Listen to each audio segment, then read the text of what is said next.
प्रभु राम देव भगवान अल्लाह खुदा ईश आदि नाम एक ही शक्ति के हैं।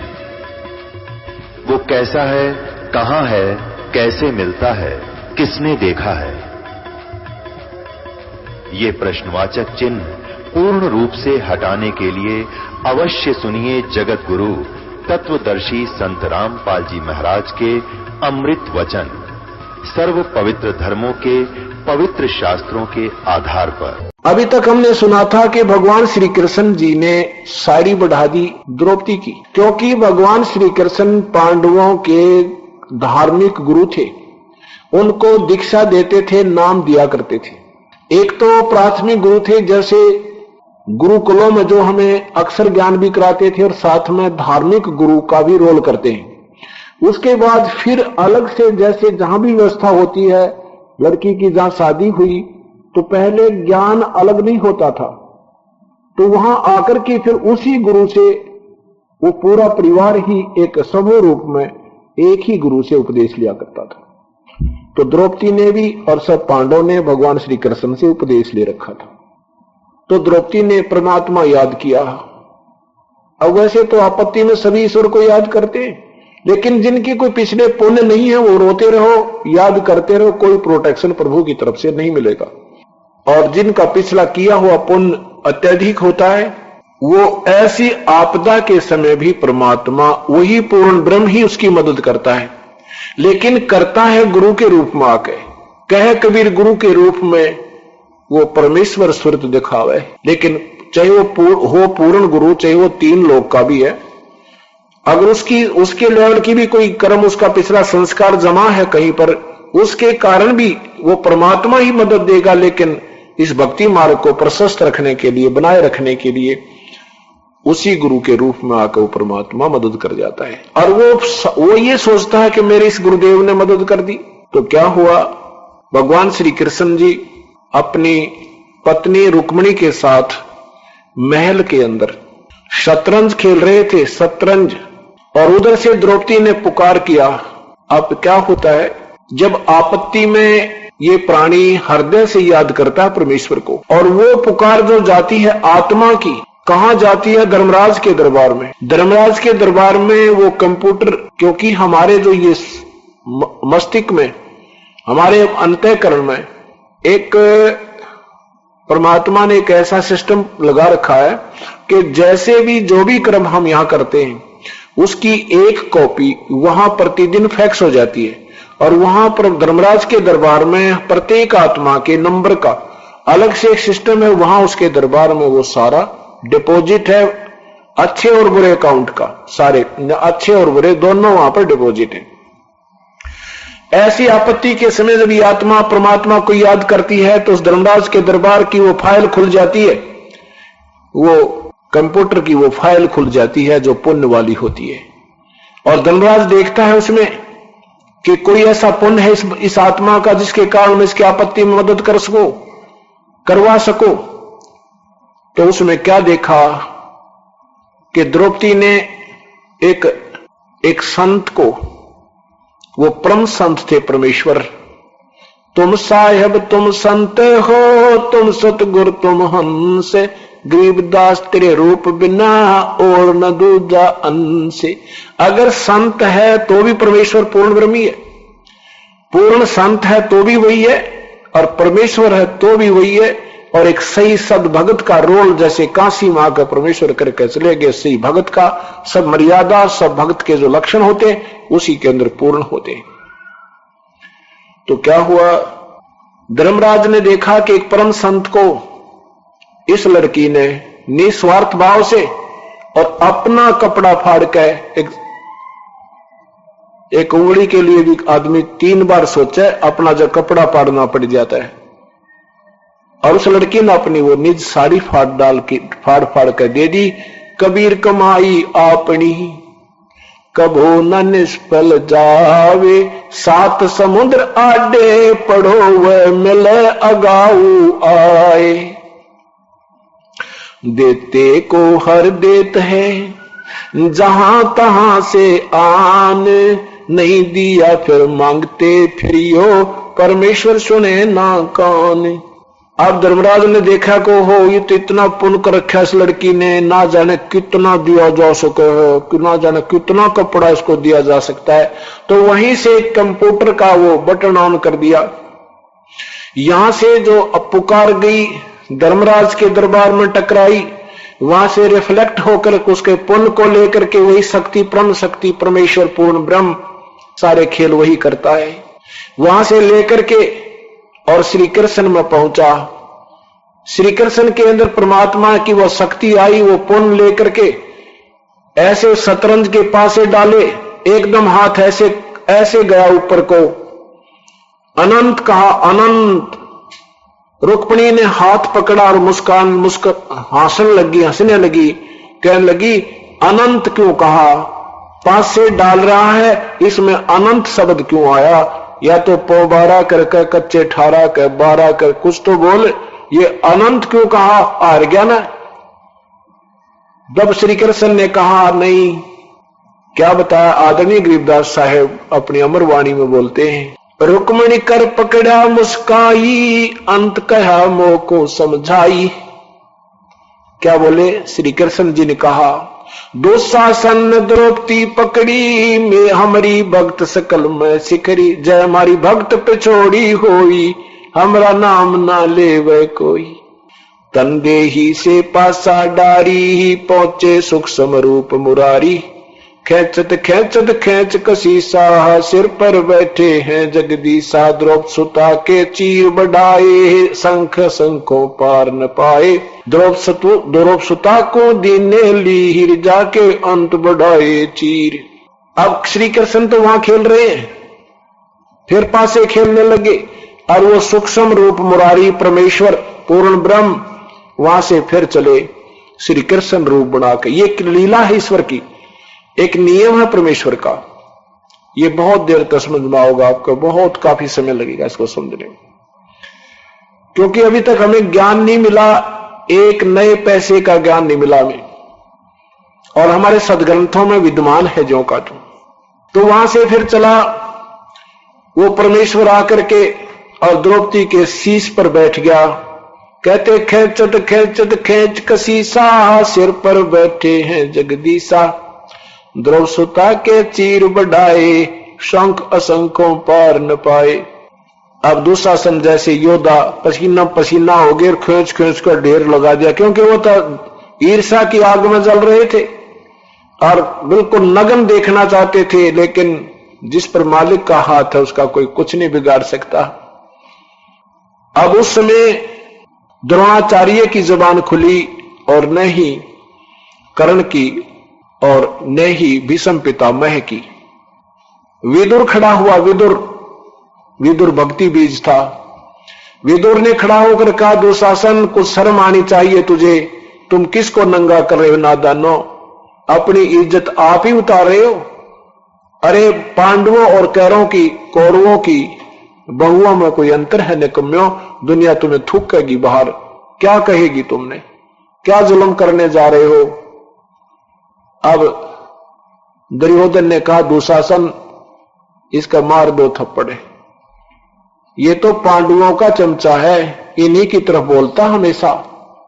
विदुर कहे ये बंधु थारा, एक कुल एक परिवार।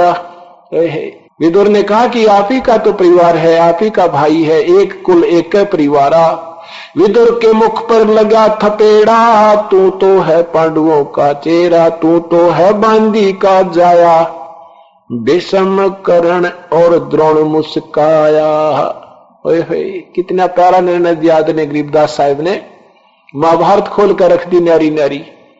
क्या बताया है कि जब दुशासन ने थप्पड़ मारा अपने चाचा के और कहा कि तू तो है पांडवों का चेहरा, तू तो है बांदी का जाया, और भीष्म द्रोण और कर्ण मुस्काया। जब उसने थप्पड़ मारा ने कहा ना तो बांदी का जाम है और इनका चमचा है, तो तीनों ने दांत रे काटे, भीष्म पितामह है, द्रोणाचार्य और कर्ण ने। और नहीं तो उनको खड़ा होकर कहना चाहिए था, नकम्मे खबरदार, जब तेरे चाचा का हाथ लगा दिया, जिसका हाथ लगा दिया तुमने हमारी नाक काट ली, और जब उन तीनों में से एक भी खड़ा होकर कह देता था पांडवों के कौरवों के पैर नहीं थे, द्रौपदी की तरफ हाथ कर देता। आदरणीय गरीबदास साहब ने फिर निर्णय दिया है कि महाभारत में द्रोण विषम कर्ण ने कही न आडी तीछी, ताते महाभारत में उनके संग ऐसे बीती। उस समय उन्होंने कुछ भी उस लड़की के विषय में नहीं कहा, तो उसकी वो बिरान माटी होकर मेरे तीनों के तीनों जो बाणों से छान दिए गए।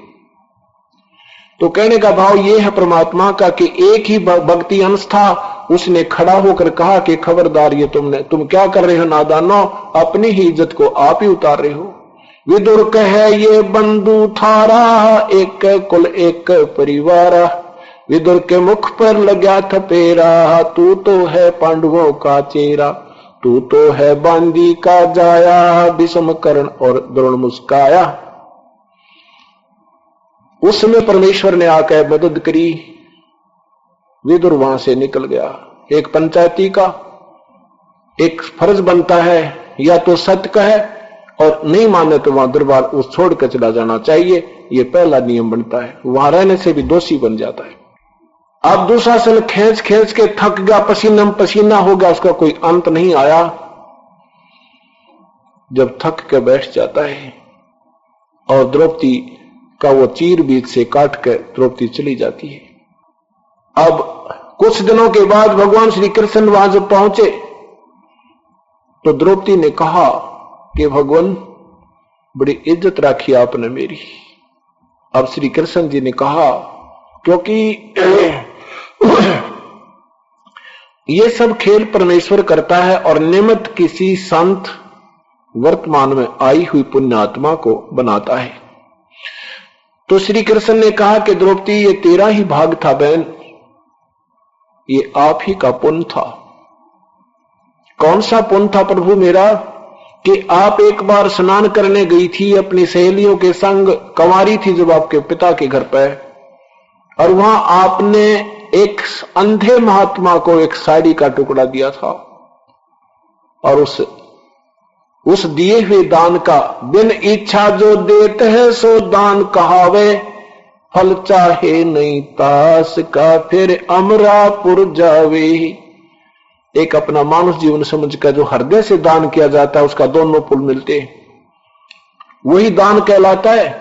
और यहां भी उसका पुण्य मिलता है और वो फिर आपकी भक्ति के अंदर भी काउंट होता है, अमर लोक चला जाता है, सतलोक ले जाने में मदद करता है। तब द्रौपदी ने कहा, भगवान हे परमात्मा, उस एक बिलात के कपड़े का, एक गठ के कपड़े का दान करने का इतना फल दे दिया मेरे को। ओए होए, अब द्रौपदी क्या कहती है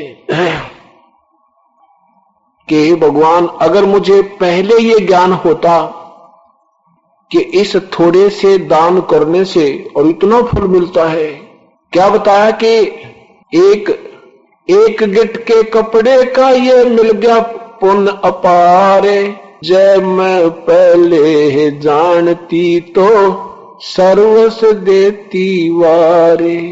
ये परमात्मा, इस थोड़े से पुण्य का मुझे इतना फल मिल गया, अगर मुझे पहले पता होता वो ऐसे परम संत है तो सर्वस देती वार, ना जाने उनसे कितना आशीर्वाद प्राप्त कर लेती। तो यहां ये क्या बताया है कि पूर्ण परमात्मा ने दुर्योधन और दुशासन को द्रौपदी चीर उतारे, दुर्योधन और दुशासन को द्रौपदी चीर उतारे, अंधे को पीन दी थी वो बढ़ गए अंत अपारे। एक अंधे को कोपीन दी थी, कोपीन बोलते एक लंगोट को, एक अंधे को वो कोपीन एक बिलात की साड़ी दान की थी और जिसके कारण वो बंध गए अंत अपारे। इस प्रकार परमात्मा पूर्ण ब्रह्म हमें हर मर्यादा के अंदर रहते हुए भक्ति करने का संकेत करते हैं। क्या कहते हैं? गुरु बिन माला फेरते, गुरु बिन देते दाने, गुरु बिन दोनों निष्फल हैं चाहे पूछो वेद पुराण। देते को हर देते हैं जहां तहां से आने, ना दिया मांगते फिरियो फिर साहब सुने ना कहानी। आप देखते हो बाजारों में दिए बाबा, 4 अन्ने दे दे, 8 अन्ने दे दे, एक कपड़ा दे दे, फटा पुराना दे दे, और कोई नहीं सुनता उनकी। कोई एक आधा पकड़ा जा तो नहीं दे सकता, नहीं कान्ना पर कटाड़ जाते। अब कौन नहीं चाहता कि मुझे कार मिले, कौन नहीं चाहता कि मेरी बढ़िया कोठी हो, कौन नहीं चाहता कि घर में एसी और टीवी हो, कौन प्रयत्न करने में कसर छोड़ता है, लेकिन मिलता कितना है। एक 200 रुपए कमाता है, 400 रुपए खर्च कर लेता, हो जाते हैं। प्रयत्न करता लाभ के लिए, हानि हो जाती है। अब ये सब किया हुआ कर्म ही प्राणी को मिलता है, इससे कम ज्यादा नहीं हो सकता। हाँ, अब पूर्ण परमात्मा के चरणों में आने के बाद क्या होगा, जो हानि होने वाला वो चैप्टर खत्म हो जाता है। जो हानि होना था वो पार्ट ही समाप्त कर देता परमात्मा, फिर लाभ शुरू हो जाता है। लेकिन फिर भी हम इतने निर्धन हैं, इतने कमजोर संस्कार हैं कि हमारे उनको धीरे धीरे ऊपर उठने में काफी समय लग जाता है। और 2-4 वर्ष के बाद आप देख लेना, ओए होए, आप याद करा करोगे परमात्मा ये तो बहुत पहले मार्ग मिलना चाहिए था, बहुत लेट हो गए, बहुत देर हो गई।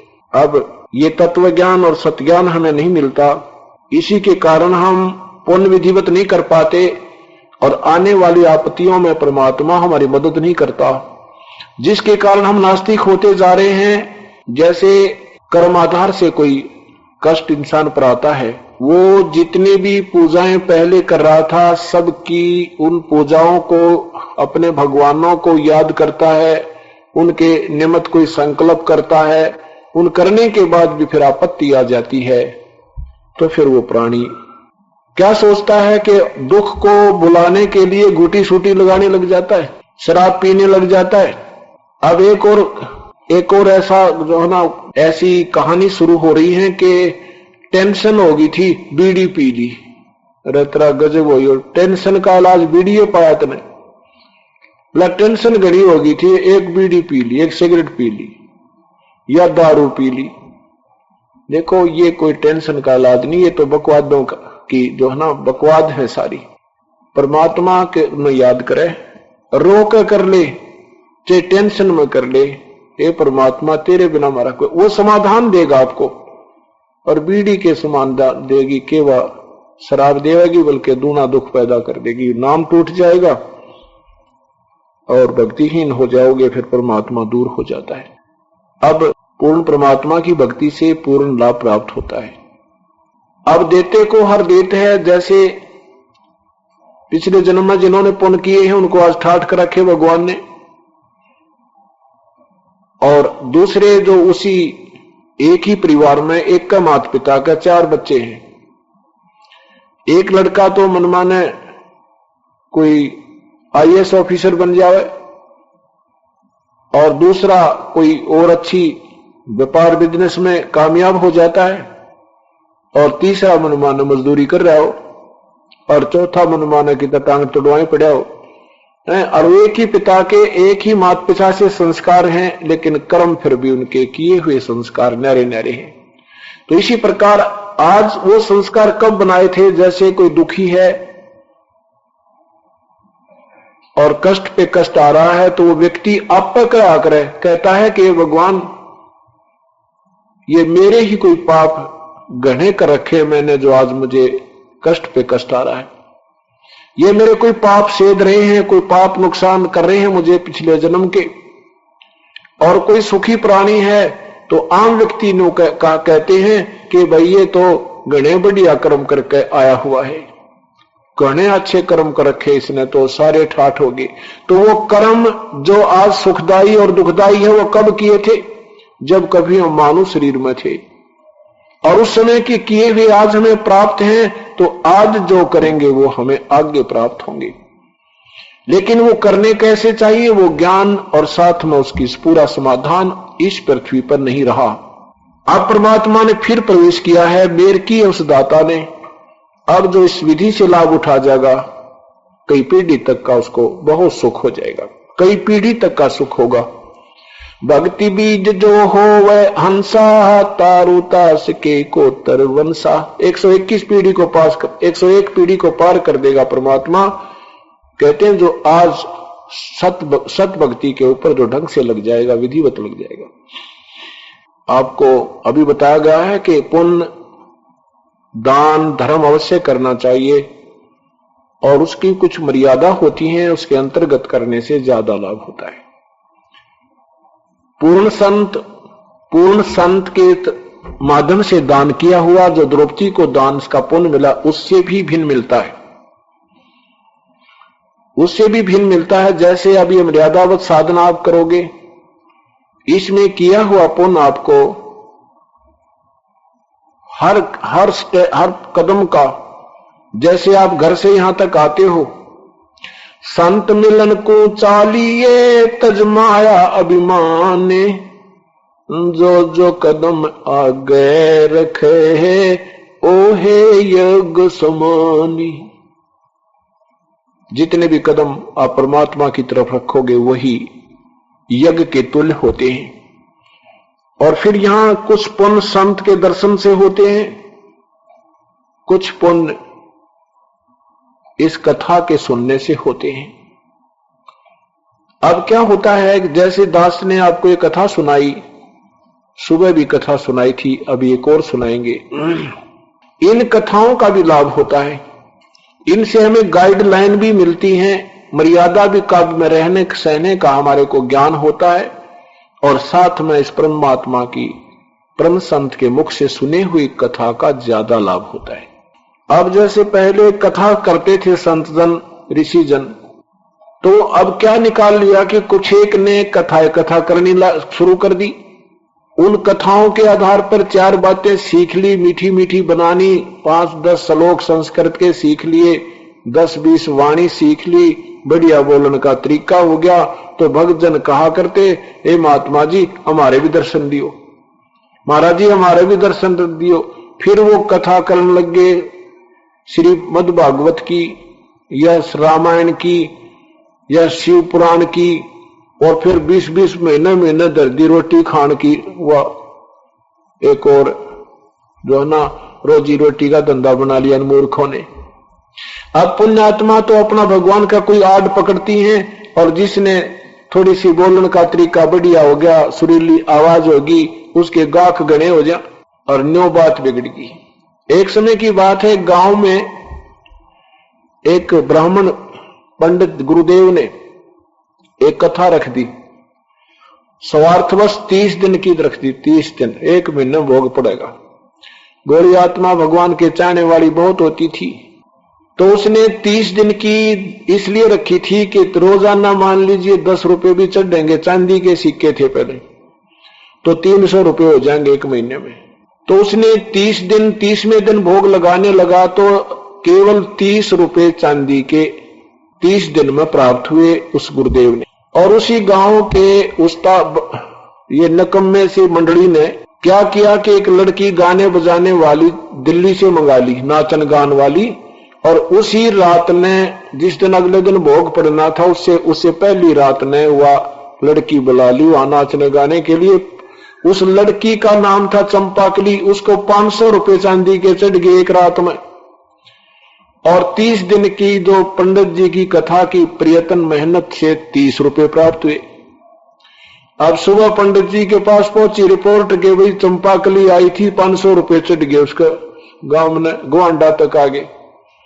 और उसने 30 दिन की मेहनत के वो 30 रुपए बड़ा दुखी हुआ, लेकर 30 रुपए मुंह लटका कर चल पड़ा। पर नकम्मे आदमी हो गए, कति डूब ली दुनिया। अब चलते चलते आदरणीय गरीबदास साहिब के पास पहुंच गए। गरीबदास साहिब छुडानी में, वहां बैठ गया जाके।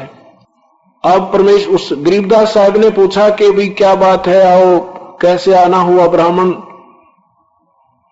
कहने लगे जी के आना हुआ, बस दुनिया कति गिर ली, इंसान तरह को ना कती है, बात बिगड़ दी। अरे ना बतावे कहानी के है, नो कहो है कड़वा सामो करके फिर चुप हो जावे।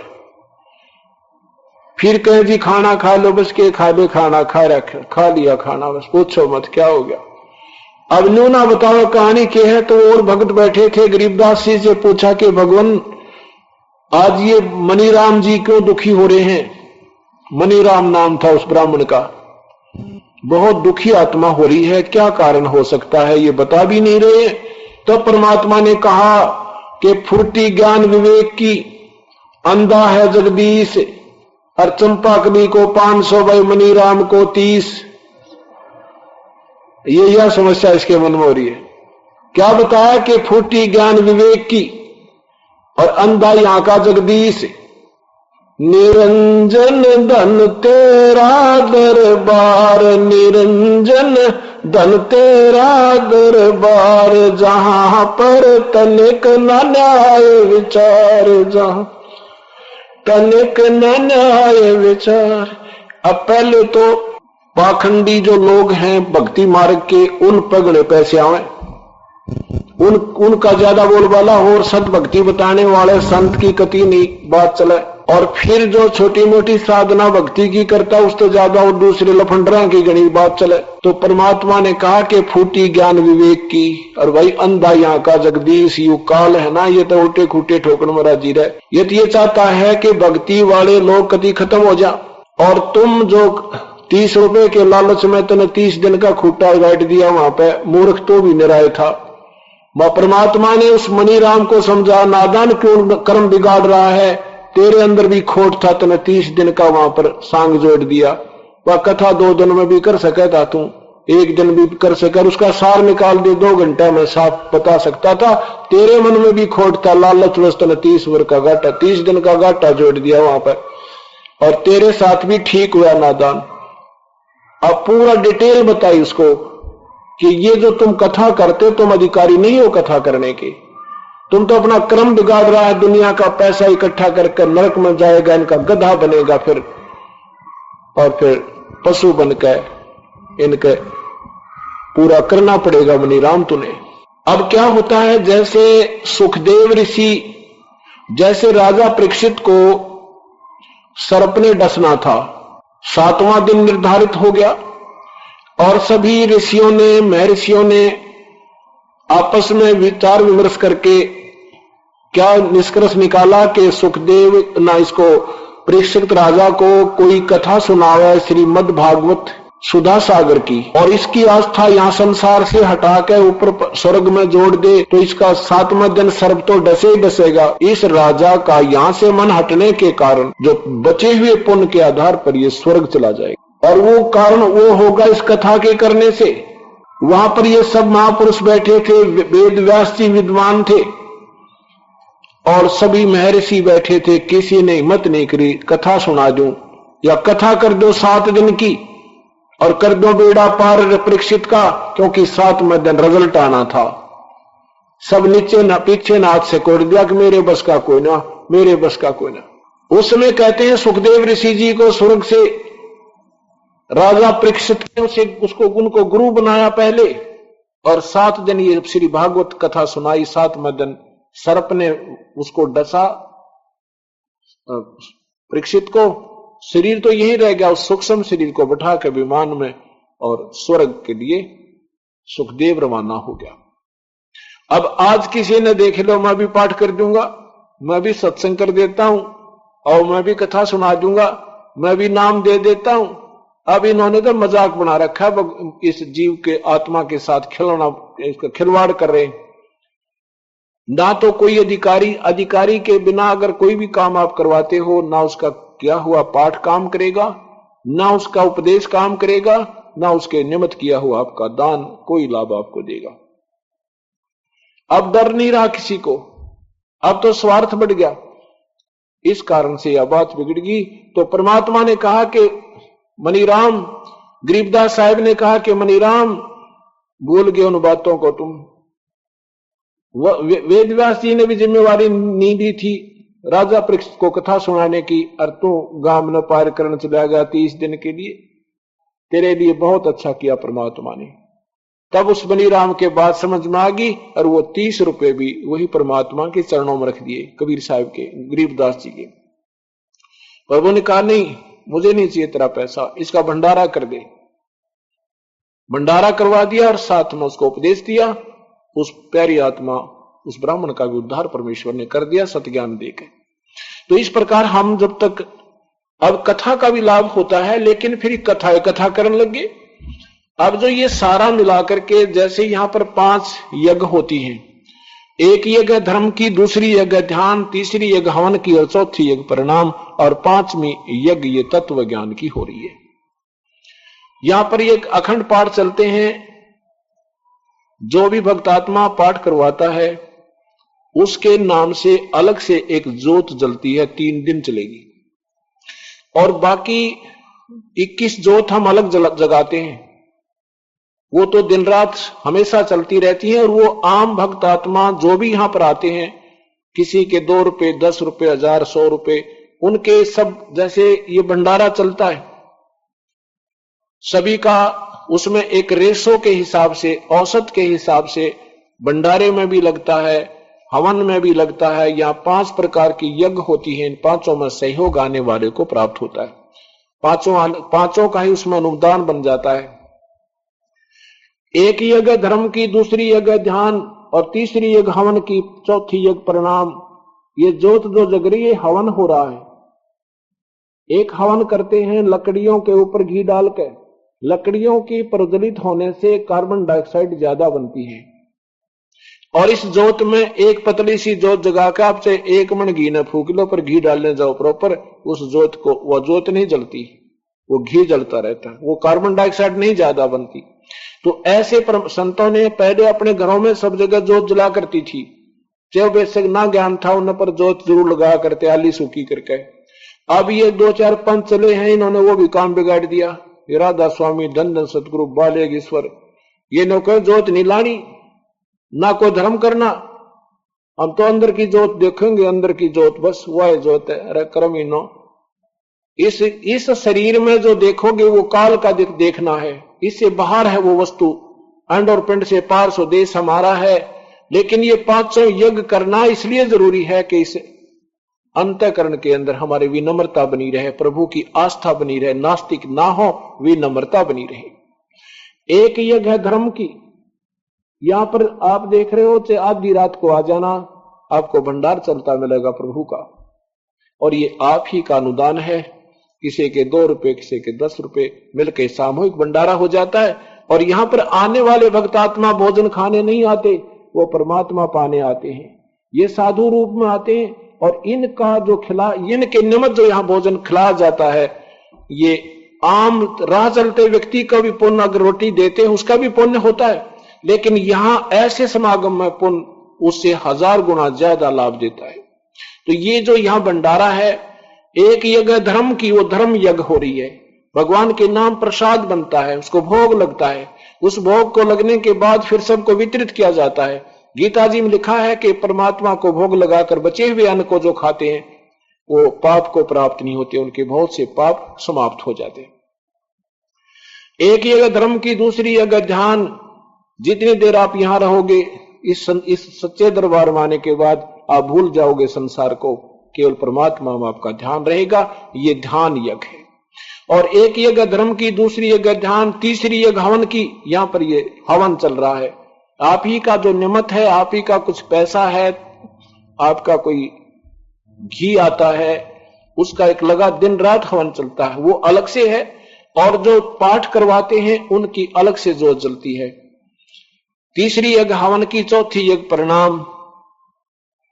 एक दंडवत प्रणाम जो हम करते हैं, ये भी एक यज्ञ के तुल्य पुण्य हमें देती है।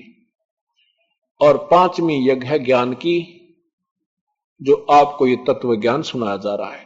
तो ये 5 यज्ञ हो रही हैं। हमने ये 5 ही यज्ञ करते, जैसे कथा सुना रहे हैं, ये भी ज्ञान यज्ञ है, इसका निष्कर्ष निकाल रहे हैं, फिर वो ये तत्व ज्ञान है। ये सारा मिला करके ये ज्ञान यज्ञ, यानी ये कथा यज्ञ कहो, ज्ञान यज्ञ कहो, ये सब मिलकर के ज्ञान यज्ञ कहलाता है। ये 5 यज्ञ यहां पर पूर्ण होती हैं। अब आपको दिखाते हैं महर्षि दयानंद जी सरस्वती जी द्वारा बनाया एक सत्यार प्रकाश। अब देखो पुण्यात्माओं, हमारा कोई उद्देश्य ये नहीं है किसी संत या ऋषि को हम जानबूझकर उसकी त्रुटियां निकालें, नहीं। हमारा उद्देश्य ये है कि जब तक हमने स्वयं ये ज्ञान नहीं होगा कि कौन सा रास्ता हमें मंजिल की तरफ ले जा रहा है और कौन सा नहीं, तब तक आप उससे विमुख नहीं हो सकते। अब आपको दिखाते हैं कि जैसे पवित्र वेद, पवित्र गीता जी, ये ब्रह्म तक की साधना के बहुत ही अच्छे साधन, ज्ञान युक्त शास्त्र हैं। लेकिन इसमें ज्ञान तो पूर्ण परमात्मा का भी है, लेकिन उसके पाने की विधि इन 4 वेदों में और पवित्र गीता जी में नहीं है। उसके लिए पूर्ण परमात्मा ने स्वयं आकर के अपना तत्व ज्ञान दिया और वो वास्तविक मंत्र बताए जो ओम तत् सत है। ओम मंत्र ब्रह्म तक का जाप है, तत् ये परब्रह्म का है और सत पूर्ण ब्रह्म का। तत् और सत ये सांकेतिक है, ये गुप्त है, ये किसी को नहीं ज्ञान। ये तो परमात्मा कहते हैं कि हम ही वो वास्तविक मंत्र इस संसार में आकर लेकर आए हैं, लेकिन वो सार नाम अभी भी हमने गुप्त रखा है। अब देखो इनको महर्षि जानकर हमारे पूर्वज इतने आश्रित रहे कि अभी तक भी, अब यहां विशेषकर इस क्षेत्र में महर्षि दयानंद जी से इतने प्रभावित थे हम, जैसे सत्याग्रह प्रकाश को उठाते थे, पढ़ने की चेष्टा करते थे तो काफी गूढ़ संस्कृत हिंदी सी लगती थी, रख देते थे उठाकर। यूं सोचा करते भाई ये तो महर्षि का लिखा हुआ शास्त्र है, हमारी पहुंच से बाहर है, आदर से रखते भी थे और यूं सोच कर रख देते थे भाई यह तो बहुत बड़ी बला है, हमारे बस का कोई ना। और अब इसमें देखा, इसमें देव भगवान सारा घुस भर रखा, इसमें कि ज्ञान नाम की चीज है कोई ना। अब यह मजबूरी होगी दास की, चाहे इसको निंदा समझो और चाहे आपका भला समझो। ये आपको और 2-4 वर्ष के बाद पता लगेगा ये दास निंदा कर रहा है या आपकी भलाई कर रहा है। अब देखो सरकार ने एक बार 500 के नोट पकड़े थे, वो किसी ने गलत छाप दिए, नकली, और वो दोनों दिखा रहे थे टीवी के ऊपर कि ये नकली है और ये ओरिजिनल है, इन दोनों में ये भिन्नता है। और कोई ये कहे कि सरकार निंदा कर रही है, या तो शराबी कह सके या उस गिरोह से संबंधित आदमी कह सके कि सरकार निंदा कर रही है। सरकार निंदा नहीं करी थी, आपकी भलाई करी थी। जो फंस लिए सो फंस गए, आगे तो बच जाना, लुट लिए सो लुट लिए, आगे तो सावधान हो जाना। और यही उद्देश्य दास का, ना कोई उद्देश्य नहीं किसी की निंदा करने का, क्योंकि ये सत्याग्रह प्रकाश, इसलिए इंसान इसको बहुत आदर के साथ रखे हुए थे कि भी बहुत ही अच्छे महापुरुष के द्वारा लिखा हुआ साधन शास्त्र है। और मैं अपनी बताता हूं कि इसलिए रखा था कि चल हमारे काम ना आता, आगे मानो बच्चे का काम आ जाए, इसलिए रखा था कि चल धार्मिक जैसे गीता जी है और अन्य भी शास्त्र हैं, न्यू रखे थे। अब किसी ने पूछा महर्षि जी से, क्या ये सूर्य चंद्रमा ऊपर हैं, इनमें ये क्या चीज है, क्या इनमें आदमी भी रहते हैं क्या? महर्षि जी कहे आदमी छोड़, यहाँ पर सब डांगर डोर भी रहते हैं, उन पे सब बाग बगीचे भी हैं वहां पर। सूर्य चंद्रमा नक्षत्रों पर, नक्षत्र मंगल ग्रह और ये चंद्र, ये जो शनि ग्रह, बुध आदि पर, सब पर क्या है कहते हैं, सब वहां मनुष्य भी रहते हैं और इन्हीं वेदों को भी पढ़ते हैं सूर्य पर। देखिएगा सत्याग्रह प्रकाश महर्षि दयानंद सरस्वती रचित। आप देखो समोल्लास, ये कहां से प्रकाशित है? ये है वैदिक यति मंडल दयानंद मठ दीनानगर पंजाब से। ये देखिएगा, ये अष्टम समोल्लास यानी 8वां समोल्लास है और पृष्ठ नंबर 197 पे नीचे देखो। प्रश्न किया किसी ने कि सूर्य चंद्र और तारे ये क्या वस्तु हैं? सूरज, सूर्य माने सूर्य, सूरज, चंद्रमा ये चांद और तारे आदि क्या वस्तु हैं? उनमें मनुष्य आदि सृष्टि है वा नहीं? उत्तर महर्षि जी का, ये सब भगोल लोक और इनमें मनुष्य आदि प्रजा भी रहती है। पहली ही लाइन स्पष्ट कर देती है कि ये सब भूगोल लोक हैं और इनमें मनुष्य और ये आदि अन्य जैसे पशु पक्षी डांगर ढोर बगीचे सारा सौदा है, वहां पर ये सब रहते हैं। नीचे देखो, पृथ्वी जल अग्नि वायु प्रकाश चंद्र नक्षत्र सूर्य इनका सब वसु नाम इसलिए है, इनमें सब प्रजा पदार्थ और प्रजावस्ती है। पदार्थ सूर्य में ये सब सेब संतरे गेहूं है, ये सब गाजर मूली सब बाग बगीचे सब पदार्थ और सब प्रजावस्ती है और ये सब सबको बसाते हैं, इसलिए वास के निवास करने के घर हैं, इसलिए इनका नाम वसु है। जब ये पॉइंट देखो ध्यान से, जब पृथ्वी के समान पृथ्वी की तरह सूर्य चंद्र नक्षत्र वसु हैं, पश्चात उनमें इसी प्रकार प्रजा के होने में क्या संदेह है। कहते हैं जब सूर्य भी पृथ्वी जैसा ही तो है और चांद भी ऐसा ही, तो इसमें फिर ये सूर्य चंद ये मनुष्य आदि ना हो तो इसमें क्यों शंका करते हो। अर्थात क्या लिखा है कि क्या और जैसे परमेश्वर का ये छोटा सा लोक, ये मनुष्य, ये पृथ्वी मनुष्य आदि सृष्टि से भरा पड़ा है, भरा हुआ है, तो क्या वे सब लोग शून्य होंगे। परमेश्वर का कोई भी काम निष्प्रयोजन नहीं होता तो इतने असंख्य लोकों में मनुष्य आदि सृष्टि ना हो, ये कभी सफल हो सकता है।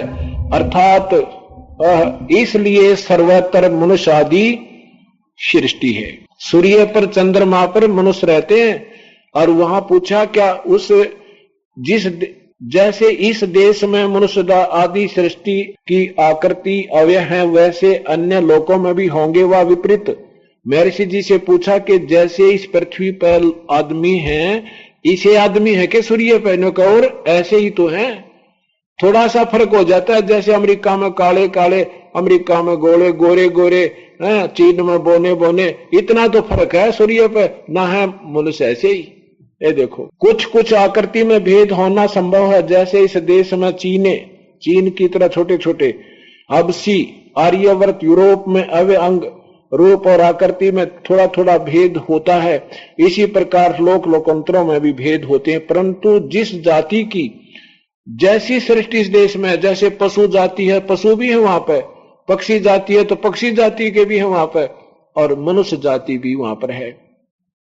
सृष्टि की अन्य लोकों में भी है। जिस जिस शरीर में जिस जिस शरीर के प्रदेश में नेत्र अंग हैं, उसी उसी प्रदेश में लोकांतर में भी उसी जाति के भी वैसे ही होते हैं। नीचे देखो, परमात्मा ने जिस प्रकार से सूर्य, चंद्र और पृथ्वी, भूमि, 2 अंतरिक्ष और 63 सूक्ष्म विशेष पदार्थ पूर्व कल्प में भी रचे थे, वैसे ही इस कल्प में अर्थात इस सृष्टि में भी रचे हैं तथा सब लोकांतरों में बनाए हैं।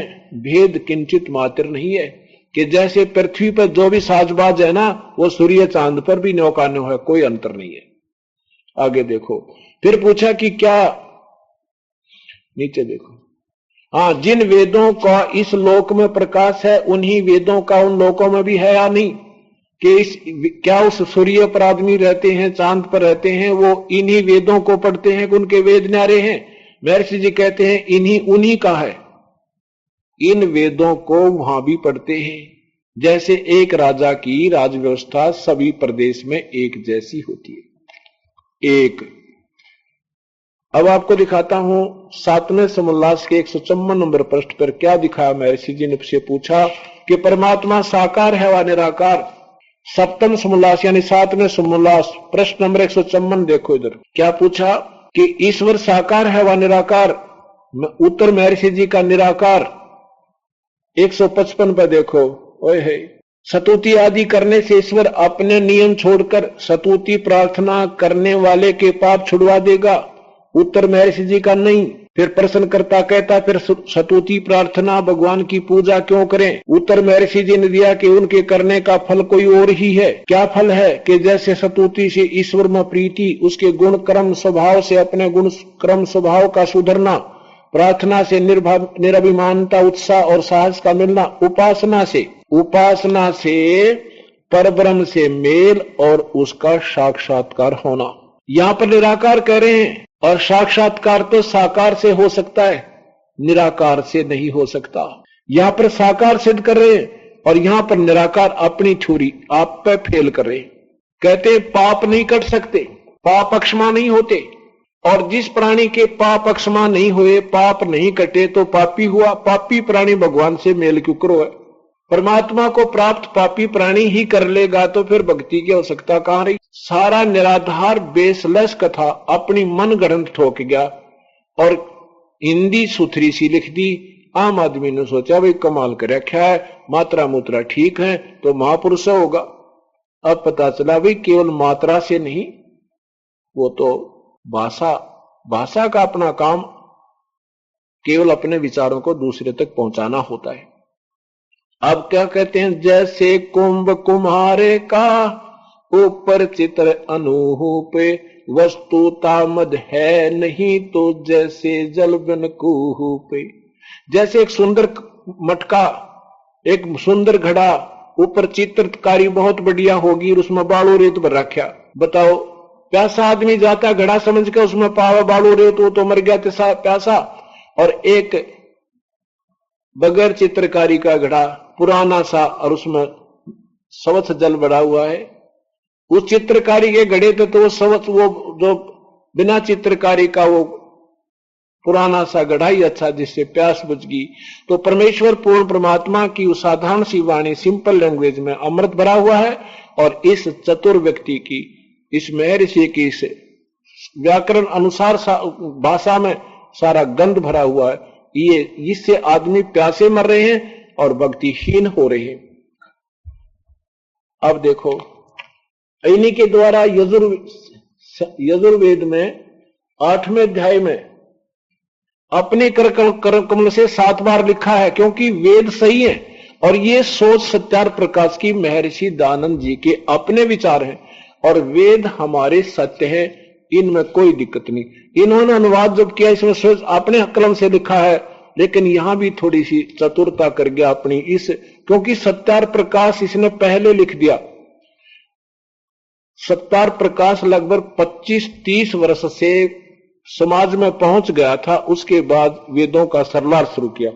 तो फिर भी इसने अपने सत्यार प्रकाश वाली सोच को ठीक रखने के लिए, ऊपर रखने के लिए कोशिश की कि वेदों का अनुवाद भी गलत कर जाऊं। 8वें अध्याय के 13वें श्लोक में अपनी कर कलम से यही महर्षि जी अनुवाद कर रहे हैं वेदों का। हे परमात्मा, आप तक घोर पाप न भी काट दो।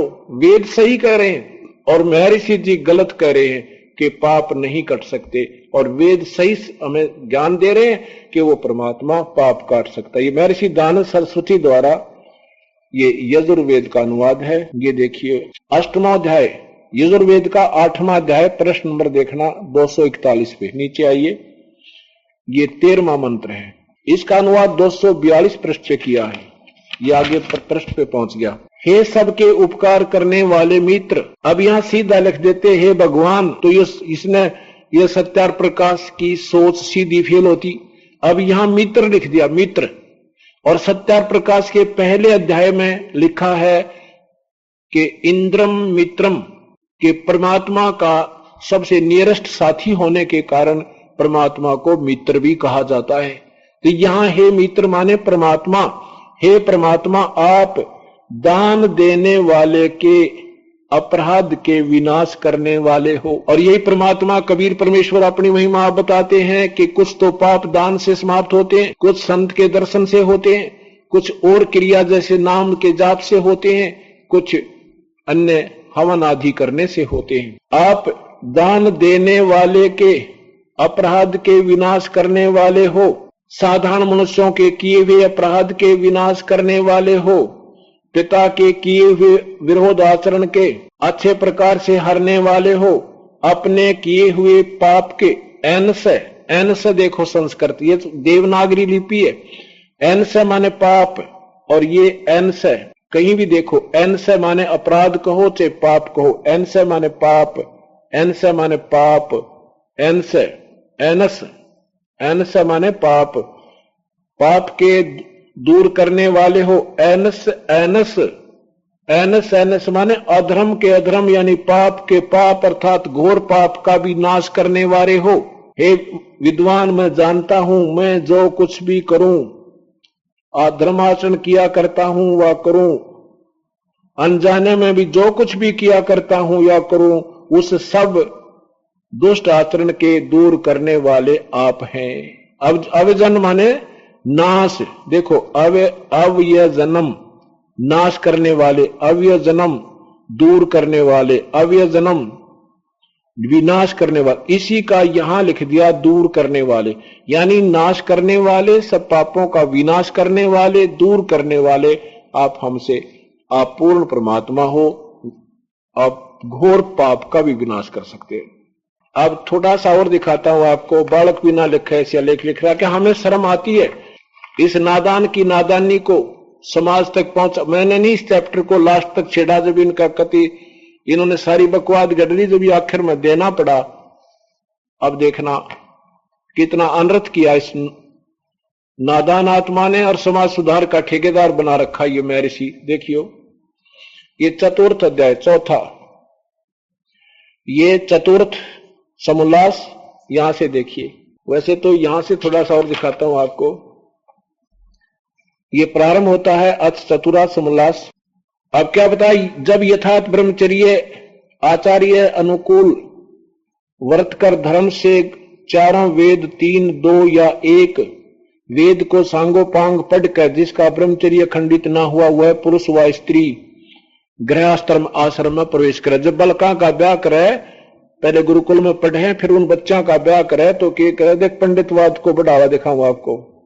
गुरु की आज्ञा ले स्नान कर जो यथावत स्वधर्म अर्थात जो आचार्य और शिष्य का है, उसके युक्त पिता जनक व अध्यापक से ब्रह्मदाय अर्थात विद्यारूप भाग का ग्रहण, माला का धारण जिन्हें ऊपर करने वाला अपने पलंग पर बैठे हुए आचार्य को प्रथम गोदान सत्कार करे। गोदान आचार्य को, यानी जो विद्यार्थी है वो अपने गुरुदेव को जो ब्याह कराओ ना बालका का, तो एक तो वो छोरे वाला देव गाय उस पंडित जी को, गुरु आचार्य को, और एक पिता दे छोरी वाला, यानी पलंग पर बैठा के उस गुरुदेव ने एक तो गाय दान करे लड़के वाला, एक गाय दान करे लड़की वाला, नो ब्याह करे। एक गाय 20,000 में आओ भाई, आजकल 20,000 तो लड़के वाला दे और 20,000 दे लड़की वाला। जब वो बड़का का ब्याह वो गुरुदेव करावे, और नो कहे गुरु की क्या जरूरत है। और ये क्या लिख रखा है इसने, देखो, विद्यारूप भाग का ग्रहण माला धारण आचार्य और शिष्य का है, यानी आचार्य जब लड़का लड़की पढ़ कर गुरुकुल से जावे, फिर उनका ब्याह करे, गृहस्थ आश्रम में प्रवेश करावे। गृहस्थ आश्रम में प्रवेश करें तो उस कैसे करें कि अध्यापक से ब्रह्म अर्थात विद्यारूप भाग का ग्रहण कर माला का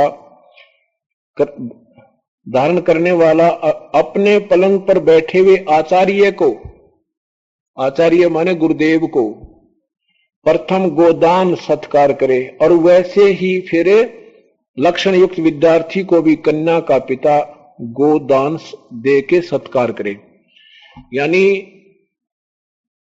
गाय का दान एक तो पंडित जी को करे, और एक कन्या का पिता उसका सहयोगी कोई आ रहा हो साथ में, और विद्यार्थी उस गुरुदेव के एक उसने करे, जब इनका ब्याह करवावे।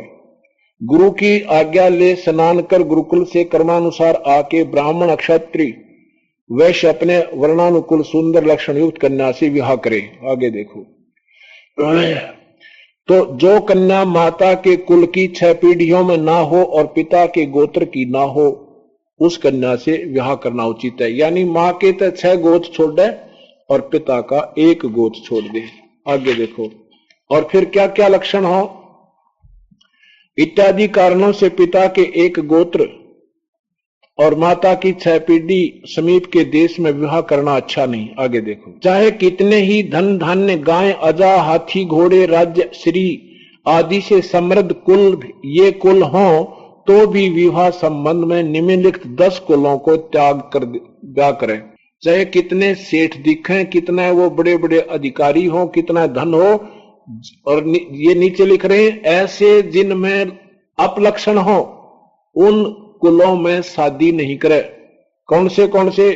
जो कुल सत्कार्य से हीन, सत्क्रिया से हीन, सत्पुरुषों से रहित, वेदाध्यान से विमुख, पृथक, शरीर पर जिसके जो वेद नहीं पढ़ते, अच्छे कर्म नहीं करते, उनमें ब्याह नहीं करे। आगे फिर क्या है, शरीर पर बड़े बड़े लोम अर्थात बड़े बड़े लोम होते हैं, बाल, शरीर के बालों को लोम बोलते हैं। जिसका शरीर पर बड़े बाल हों, बवासीर, अक्ष, दमा, खांसी,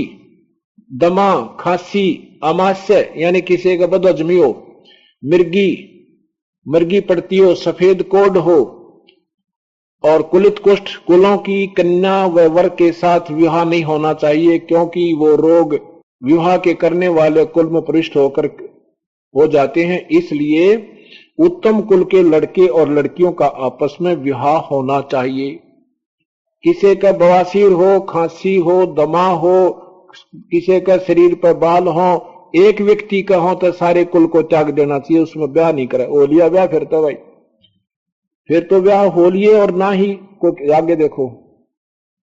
फिर क्या कुछ कहा कि न पीले वर्ण वाली, पीले रंग की लड़की, न अधिकांगी अर्थात ज्यादा लंबी चौड़ी शरीर वाली, अधिक लंबी, और न रोग युक्त, और न ही लोम रहित, बाल भी ना हो और घने बाल हो, उनका भी नहीं, न ही लोम वाली यानी घने बालों वाली, न बकवाद करने वाली, और न भूरे नेत्र वाली। जिस लड़की के भूरे नेत्र हो उसे भी शादी नहीं करनी। आगे देखो। न नक्षत्र अश्वनी, भरणी, रोहिणी आदि नक्षत्र नाम वाली, पीपल, बड़ आदि नाम वाली, गंगा जमुना आदि नाम वाली, चंडाली।